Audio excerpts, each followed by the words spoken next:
Leah Terechansky with the Real News in Rabin Square, Tel Aviv.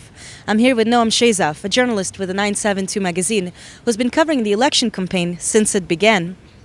Noam, this week there's been an interesting development with a new party sort of propelling itself to power. It's actually the most interesting development we've seen in this election cycle, and now they're on the verge of doubling their current representations, and there's another tiny, even more radical fraction of settler that going between 2 and 3. So we definitely look in prospect where the settlers outside the Likud will be represented, will be twice as powerful as they are in the current Knesset. The two main people representing these two parties are Naftali Bennett of Habayit HaYehudi and Michael Ben-Ari of Otzma Yisrael.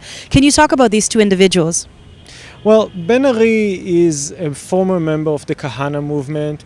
His Kahana movement is defined by the U.S. State Department as a terror organization. Ben-Ari was not issued a visa to the United States this year. So this is really the fringes of the fringes, a radical force, very racist, very opposed to any kind of negotiation. And they're a very small party. They're hoping for between 2 and 3 seats in the next Knesset. Bennett, on the other hand, is the respectable face of the settler movement. And he's a former chief of staff for Netanyahu. They broke up with each other rather angrily. And now he's presenting himself as the right's alternative to Netanyahu. He's the former head of the Yesha Council, which is the council in charge of the settlements, and he's himself a former settler. Naftali Bennett is an interesting figure because he combines sort of mainstream Israeli appeal. He's a very successful high-tech entrepreneur.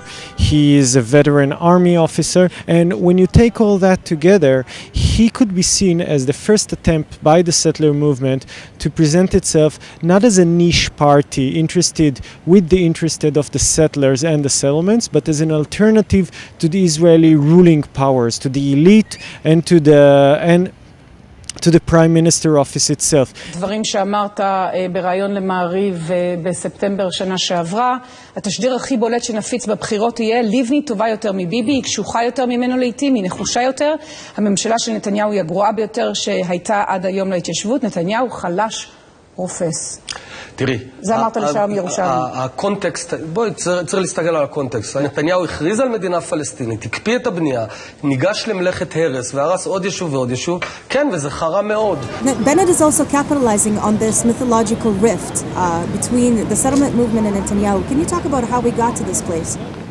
Well, 20 years ago, when Netanyahu became prime minister, he was considered the most right-wing pro-settlement candidate ever to emerge to such an office. Right now, he's considered by many in the right as a moderate. This is not so much a change in Netanyahu's ideology, but a sort of the result of his position as prime minister, the international pressure, the need to form a unified and coherent policy that will represent the interest of the entire state. And so the more ideological right now sees a niche that can to the right of Netanyahu, saying that he's not pro-settlement enough, that he's not annexing some of the West Bank, that he's not building enough. Of course, as you said, this is largely a myth, because Netanyahu is as pro-settlement as an Israeli leader can be, without cutting ties to the West and to the international community completely. Before winning the primaries of the Habayit HaYehudi party, Naftali Bennett presented his plan of how he thinks the conflict should be managed back in June at the presidential conference. The Arab-Israeli conflict cannot be solved.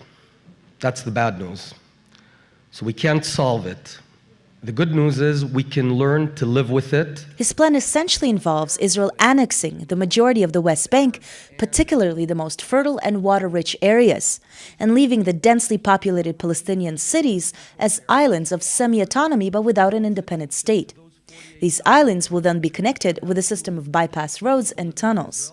So Ariel and Gush Etzion and the entire Jewish towns and communities would become part of Israel proper. In the Palestinian-controlled areas, they have an autonomy.